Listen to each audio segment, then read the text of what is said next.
ایک بات بڑی ضروری ہے، وہ میں نے آپ سے ضرور کرنی ہے۔ ایک آیت ہے قرآن پاک کی سورت بقرہ پہلا سپارہ آیت نمبر 120۔ اللہ تعالیٰ نے ایک حد بیان کر دی، فرمایا وَلَن تَرْضَىٰ عَنْكَ الْيَهُودُ وَلَا النَّصَارَىٰ حَتَّىٰ تَتَّبِعَ مِلَّتَهُمْ۔ فرمایا یہ یہودی اور عیسائی تم سے ہرگز راضی نہیں ہوں گے۔ یہ قرآن ہے اور سادہ ترجمہ تفسیر کی بھی ضرورت نہیں۔ یہ معاہدے کر لیں، محبت کے وعدے کر لیں، یہ تم سے راضی نہیں ہوں گے۔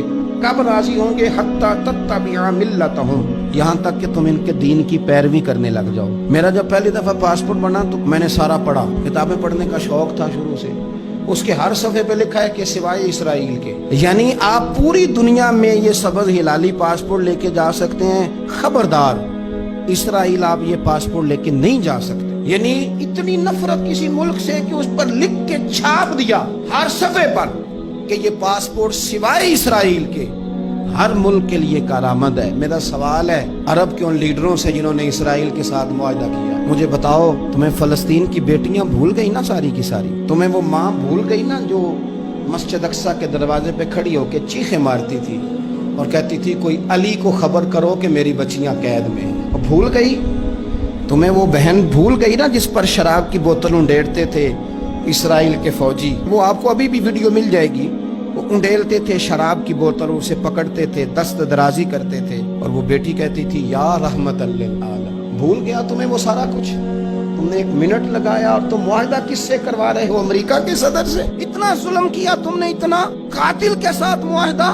کیا سمجھتے ہو فلسطین والوں کا کوئی والی وارث نہیں؟ سنو، میرے رسول کریم صلی اللہ علیہ وسلم نے فرمایا میرا کوئی مالدار امتی دنیا سے چلا جائے، پیسے جائیدادیں چھوڑ کے جائے تو اس کی اولاد میں بانٹ دینا، لیکن اگر اس کے ذمہ قرضہ ہو تو میرے پاس آ جانا، میں اپنے امتی کا قرض ادا کروں گا۔ جس کا کوئی وارث نہیں ہوتا مدینے والا اس کا وارث ہوتا ہے، میں قرض دوں گا اپنے امتی کا۔ کیا سمجھتے ہو فلسطینی لاوارث ہیں؟ صبح قیامت نبی پاک تم سے سوال کریں گے، تمہیں اللہ کے حضور حاضری دینی ہے۔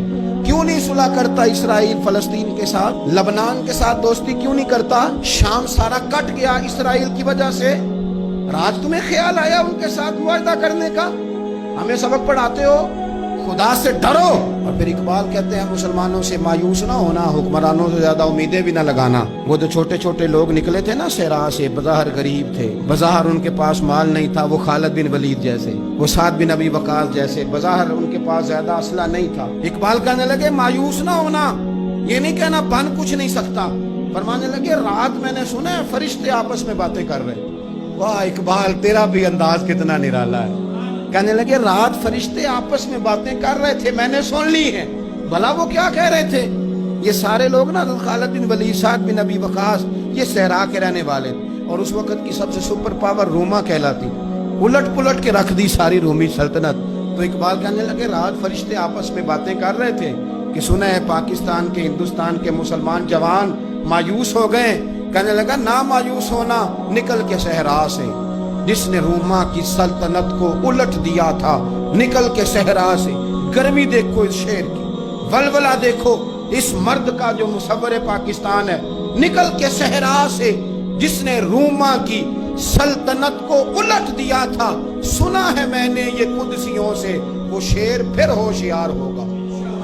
وہ کل باتیں کر رہے تھے کہ بہت سارے ان میں سے پھر جاگ گئے اور بڑی جلدی وہ بلاک بنائیں گے۔ سنا ہے میں نے یہ قدسیوں سے کہ وہ شیر پھر ہوشیار ہوگا، وہ آئے گا میدان میں، نکلے گا، اور انشاءاللہ یہی چراغ جلے گا تو روشنی ہوگی۔